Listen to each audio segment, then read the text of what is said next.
A friend of mine is a very powerful leader, and my friend is right here, the president, also the general, you know. Sometimes usually I call him the general because he's both, and he's good at both. And they've done a fantastic job. And they have very little crime, you know, because they don't play games, that's why. They don't play games like we do in the United States with governors that have no idea what they're doing. But they don't have crime. I ask about crime and they almost don't even know what I'm talking about. So it's a great tribute to this man. He's done a fantastic job in bringing this country together, and the United States is with him all the way. Thank you. Okay, all the way, and it's an honor to be with you. Sir, what will Egypt's role play in the peace process here? He played a very important role, and they had a very important role with Hamas. In fact, the general was right here, was very instrumental because Hamas respects this country and they respect the leadership of Egypt. So he played a very important role. I appreciate it very much. Thank you. Thank you. President Trump, in Israel just now, you were talking about a possible Iran peace deal. You said, we are ready when you are. Yeah. Is that the ultimate goal with today's signing, to get enough? Not Iran, but I think Iran will come along. They've been battered and bruised, and you know they need some help. They have big sanctions, as you know, tremendous sanctions. I'd love to take the sanctions off when they're ready to talk, but they can't really survive with those sanctions. Those sanctions are very tough. But at some point, they're going to say, "We want the sanctions off." We're going to end up with peace. I think Iran is going to be fine. I know so many Iranian people. They're great people. They're smart, great people. Engineers, lawyers. I mean, they're academics. But they took a big hit. And frankly, if we didn't hit them on the nuclear, I don't think you would have been able to have this incredible, this deal, this once-in-a-lifetime deal. Nobody's ever seen anything like what's happening today. And countries have all come together, all different countries. Some liked each other, some didn't, most didn't. And they've all come together. Every country has come together. And by the way, Iran did put out a statement, you know, that they support this deal very wholeheartedly. So that was in itself something. But no, I think they want to, that's all I do in my life. I make deals. And they want to make a deal. President Trump, now that the living hostages have been returned, can you please tell us what the next steps are? Well, they're going and looking for bodies. It's a pretty gruesome task, and they know where numbers are, as you know. I guess 5 or 6 are in yet now, but they're looking for bodies. They know the areas, and the search parties out, and they're doing it in conjunction with Israel, and they're going to be finding quite a few of them. President Trump, can you tell us when phase 2 of the negotiations will begin? Well, it started. I mean, it started as far as we're concerned. Phase 2 has started. And, you know, the phases are all a little bit mixed in with each other. They're going to start cleaning up. You look at Gaza, and it needs a lot of cleanup. That's why when I talked in my speech, I talked about the debris. I used the word debris. That's debris times 10. So, but they're going to really do a job. They have a lot of power. In another room, you have the wealthiest, some of the wealthiest nations in the world. All leaders, the big leaders are here, the emirs and the kings and everybody, and it's a very interesting group. I guess we have like 35 countries, and that's only because they were the 35 that we invited. Everybody that we invited came. So there's a lot of respect, and I think you'll see some tremendous progress, both in the Middle East. This country is doing very well. It has good leadership. It's about leadership. And it's really nice when you say, how is your crime situation?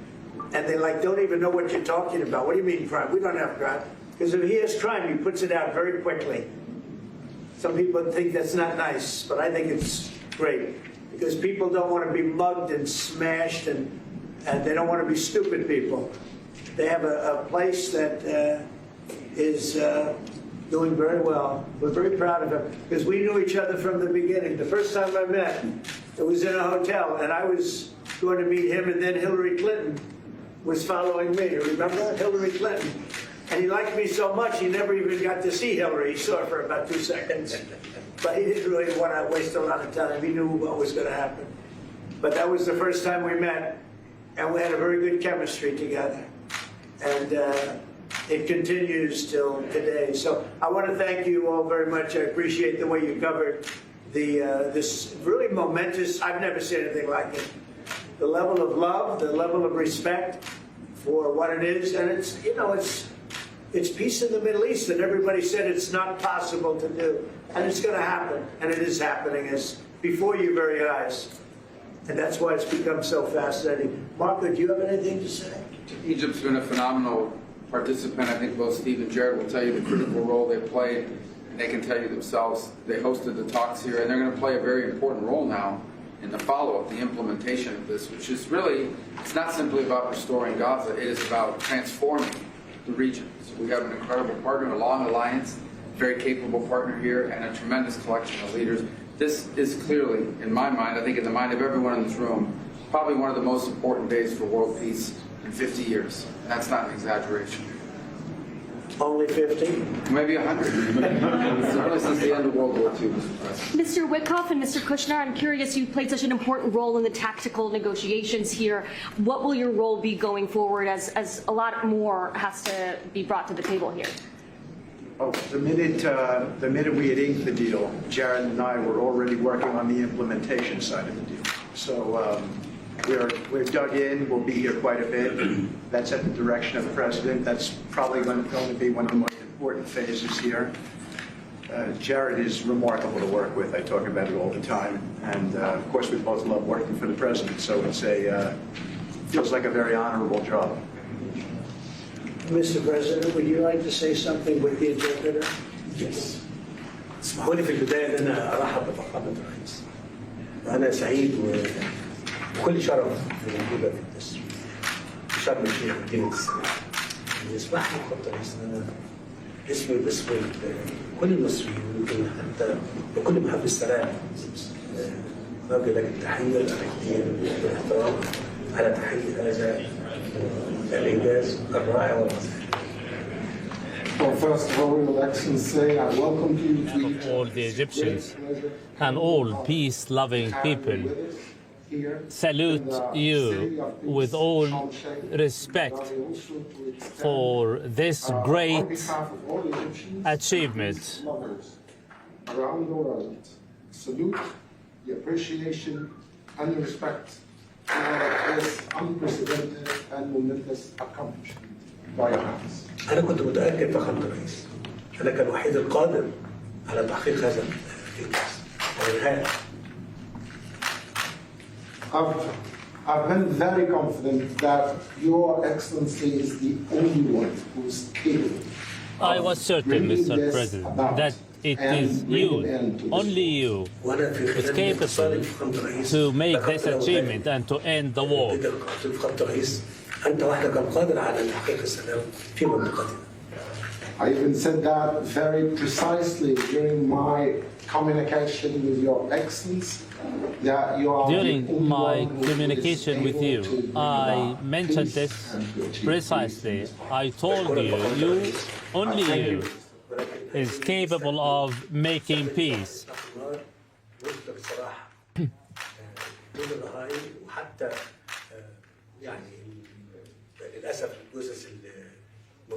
Once again, I thank you, Mr. President. Now let's proceed with the agreement enforcing the ceasefire, having all the captives released and unfortunately the remains of the deceased, and also the entry of the relief aid in order to proceed with the remaining phases of the agreement. And working very closely on following up the rest of steps that should be taken to make this successful. Mr. President, you did very great. Thank you. That's very much. Thank you. He's a good man. Thank you. He's a good man. We're with him all the way. Will he be on the board of peace, sir? I'd like to have him on the board. I'd like to. We may need an interpreter, but that's okay. So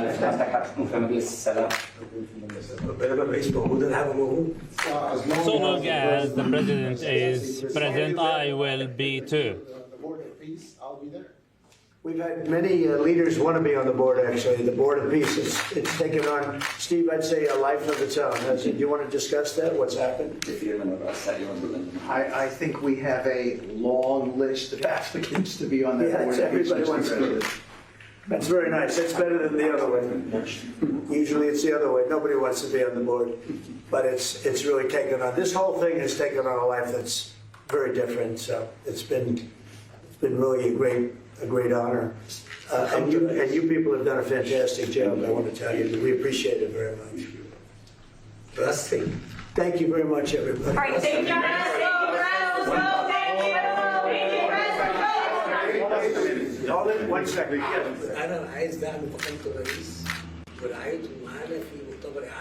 I would like, Mr. President, to be on our side with the reconstruction and rebuilding program. For the reconstruction.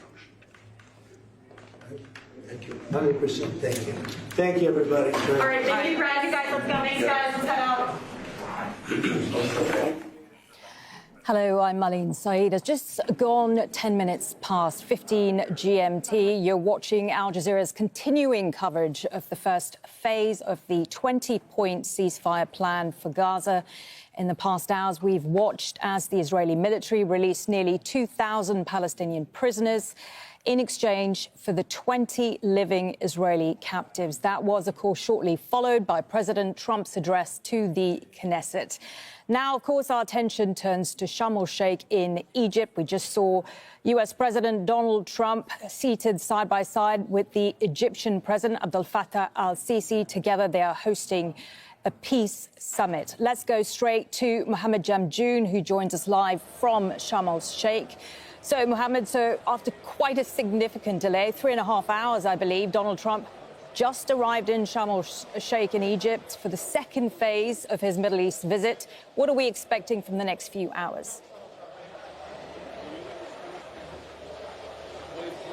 So, Malene, the schedule that we'd received up until now has been quite vague when it comes to the details. What's expected is that there will be discussion about the next phases of the ceasefire, that these diplomats and world leaders and regional leaders will be meeting and discussing it, that there is expected to be also a signing ceremony for this peace agreement, a formal signing ceremony as well. Now, it was interesting, the tone of this thus far, very positive, which has been the case throughout the day, even with this long delay as far as President Trump getting here to Sharm el-Sheikh, being over 3.5 hours late. Fact of the matter is, a lot of momentum here and a lot of people saying they believe this shows the goodwill that is being shown by all of the participants of this, not just President Trump, not just President Sisi of Egypt. They are co-chairing this summit, of course, but also by all the other world leaders who are present. Now, we just heard a bit of an informal setting, remarks from President Trump, President Sisi, as well as other members of the American delegation that we were just listening to. And some of the interesting points we heard there is that President Sisi was thanking President Trump, saying that only you, President Trump, could be capable of making peace here, and that we now need to proceed with this agreement to try to enforce the ceasefire, try to make sure that the entry of aid goes forward, that there is rebuilding going on, that aid is getting in. That's what's of paramount importance. And that's really been what we've heard throughout the day. The fact of the matter is that everybody who's here is aware of the fact that getting to this stage, that was difficult, but the proceeding will also be difficult. Even though it's expected that this 20-point plan will be formalized, will be formally signed by everybody here this evening, the fact of the matter is that everybody is aware of getting to the next steps. We're only in the first phase at this stage. Getting into the next step, and the next phase of the ceasefire, that's going to be tricky. And that's why making sure that all of these world leaders here, President Trump said in those remarks just a few moments ago as well, he said that every country that they asked to participate has come here. And this was done on very short notice, we must remember. So it was a very difficult thing to try to make this happen on such a short frame of time. But the fact of the matter is, now we need to see what exactly is going to be going on in the hours ahead. What kind of meetings are taking place? Is President Trump going to be giving formal remarks? Is he going to be giving a speech? Is he going to be meeting with specific world leaders? We know, of course, that Sheikh Tamim bin Hamad Al Thani, the Emir of Qatar, is here. We know that many European leaders are here. We know that the Palestinian president, Mahmoud Abbas, is here. There's a big question as to how exactly this plan, if they follow through with all the steps, if they get through the nitty-gritty and all the details, dot all the I's and cross all the T's, if at some point down the road there can be a commitment to trying to find a pathway to a Palestinian state, who's going to be taking over Gaza at some point. There are all these open questions right now. And one of the reasons that this meeting is taking place, this summit is taking place, is to try to make sure that everybody continues to apply political pressure, use the leverage that they have to ensure they are publicly embracing this deal, that they are trying to do everything they can to make sure it happens. We heard there as well from Secretary of State, U.S. Secretary of State Marco Rubio. He was in the room with President Trump, President al-Sisi, and other members of the American delegation, and he said that this was not just a good thing for Gaza. This was not just about Gaza. He said that this is something that's going to transform the region, and that this is one of the most important days for peace in the last 50 years, perhaps since World War II. Marlene? Mohammed, it's quite notable you were talking about how important this stage is. And when Trump was asked by reporters there in Sharm el-Sheikh about when the second phase of the negotiations is going to begin, he said it started already as far as we're concerned, which I thought was quite interesting. You talked a little bit about who is there. I wonder if it's also worth highlighting who is not there, because Prime Minister Netanyahu was invited by Donald Trump to come to this summit, but of course he declined a little earlier. There was a little bit of confusion around that. And Hamas, of course, is not there. What do we make about the people who are not attending? Marlene, I can say that leading into today, it was never expected that Prime Minister Benjamin Netanyahu would be making an appearance here in Sharm el-Sheikh, and it was known that Hamas was not going to be present at this summit. Everything changed when President Trump was in Israel earlier in the day, because, as you mentioned, he had extended an invitation for Netanyahu to come to Sharm el-Sheikh. It was reported that then the Egyptians extended an invitation as well. Of course, that has not been confirmed by the Egyptians, and that was well on the way to potentially start happening. Then there was a statement released by the Prime Minister's office in Israel, which said that because of a religious holiday that he would not be coming to Sharm el-Sheikh. Now, I can tell you that behind the scenes, there's a lot of speculation as to what exactly happened. Many people here believe that there were diplomats that are involved in this that did not want to see Netanyahu here, that just wasn't going to be a good look for them and their constituents, that it wasn't going to be good to have him here in Sharm el-Sheikh at a time when they're talking about trying to effect peace in the region. And that was one of the reasons why it didn't happen. Of course, we're just going to have to wait and see what officially comes out in the days and weeks ahead. But yes, that was a very interesting development, and it really kind of shook the momentum of everything today when we were here waiting, when we heard that potentially Netanyahu was on his way. Was that going to change the dynamic? Was that going to mean that certain delegations perhaps might not travel to Sharm el-Sheikh? At the end of the day, he did not appear. Everybody who was expected did appear. But as I said before, Hamas, it was not expected they would be here. What happened with Israel? A lot of back and forth on that. And probably within the coming days, we'll hear more about what exactly played out behind the scenes on that front. OK, Mohammed, we're going to leave it there for now. We will, of course, be checking in with you throughout the next couple